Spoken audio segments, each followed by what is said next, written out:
नमस्कार, भारत होम्योपैथी के YouTube channel पर आप सभी का स्वागत है। आज के इस वीडियो में हम बात करने वाले हैं लो स्पर्म काउंट के सिम्टम्स के बारे में। तो इसके लिए आपको क्या करना है, इसके लिए आपको वीडियो में एंड तक बने रहना है। लो स्पर्म काउंट की समस्या होना काफ़ी परेशानी वाली बात है।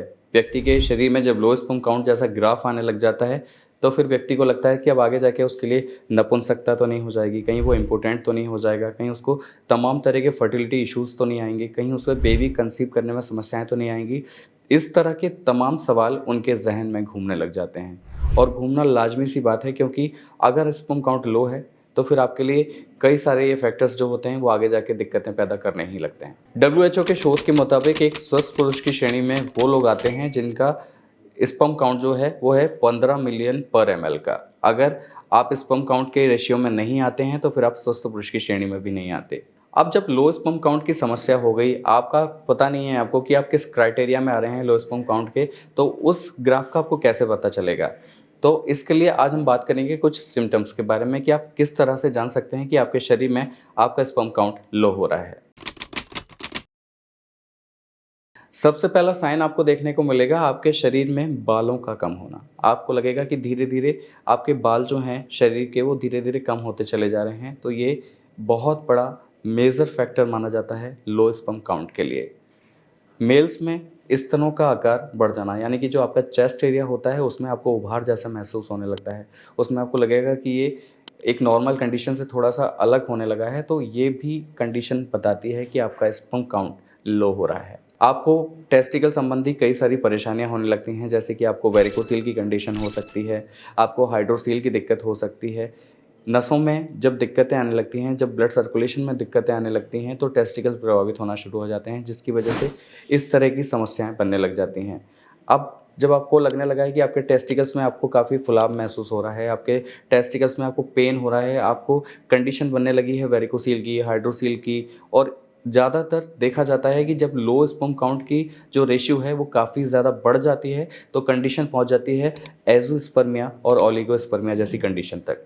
तो जो आपके लो स्पर्म काउंट को बिल्कुल ख़त्म कर देती है, बिल्कुल डेड कर देती है।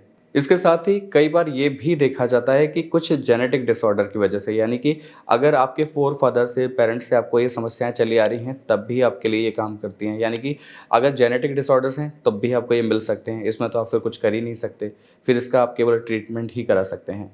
इसके अलावा अगर हम बात करें और कि मास्टरबेशन की जो आदत होती है, अक्सर करके लोग क्या करते हैं अर्ली एज से ही मास्टरबेशन की लत में पड़ जाते हैं। जब आप ज़्यादा मास्टरबेशन कर लेते हैं, जब ज़्यादातर आप मास्टरबेशन की हैबिट में पड़ जाते हैं, आप 3-3 4-4 बार रिपीटेड मास्टरबेशन कर रहे होते हैं, उससे भी आपके टेस्टोस्टेरोन लो होने लगता है, आपको इरेक्टाइल की प्रॉब्लम होने लगती है, आपके इरेक्शन की प्रॉब्लम होने लगती है, आपके आगे जाके फर्टिलिटी के तमाम परेशानियाँ खड़ी हो सकती हैं, जिसमें फिर आपको परेशानी सबसे बड़ी बन जाती है बेबी कंसीव की। जब आप एक कपल हो जाते हैं, जब आप एक शादीशुदा ज़िंदगी में होते हैं, तब आपको इस चीज़ का मलाल होता है कि हमने ये सारी चीज़ें करी, जिसकी वजह से हमें ये सारी परेशानियाँ अब घेरे हुए हैं। तो मास्टरबेशन का भी बड़ा अहम रोल होता है। अगर आप मास्टरबेशन कर रहे हैं तो उसको थोड़ा-सा कंट्रोल कीजिए, क्योंकि अगर आप रिपीटेड मास्टरबेशन करते रहेंगे तो ये आपके स्पर्म काउंट की क्वालिटी को, उसकी मॉर्फोलॉजी को, उसकी मोटिलिटी को तो ख़राब कर ही रहा है, आपके स्पर्म काउंट को भी बिल्कुल लो करता चला जा रहा है, जिसके बाद फिर आगे जाके आपकी लाइफ काफ़ी ज़्यादा परेशानी वाली हो सकती है।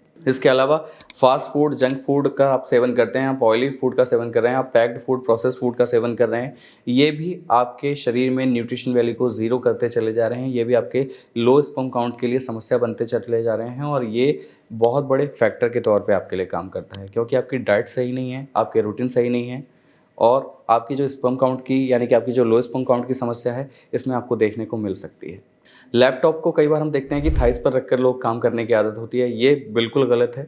ये आपके लो स्पर्म काउंट की समस्या को बढ़ा सकता है, क्योंकि इसमें से जो रेडिएशंस निकलते हैं ये आपके टेस्टिकल्स को प्रभावित करते हैं और जब आपका टेस्टिकल प्रभावित होगा तो वो ऑटोमेटिकली आपके स्पर्म काउंट को लो करना शुरू कर देगा, उसको ख़राब करना शुरू कर देगा। तो ये कई सारे फैक्टर्स हैं आपके लो स्पर्म काउंट के लिए। अगर इन सारी चीज़ों को आप कर रहे हैं, अगर आप इन एडिक्शंस में हैं तो इनसे थोड़ा-सा संभल जाइए, थोड़ा-सा दूर रहिए, थोड़ा-सा प्रिकॉशन बरतिए, क्योंकि ये सारी चीज़ें कहीं न कहीं आपकी लाइफ़ को, आपके लो स्पर्म काउंट की समस्या को बढ़ाते चले जाएँगे, जिसके बाद आगे जाके फिर आपको समस्याएँ काफ़ी सारी बन सकती हैं।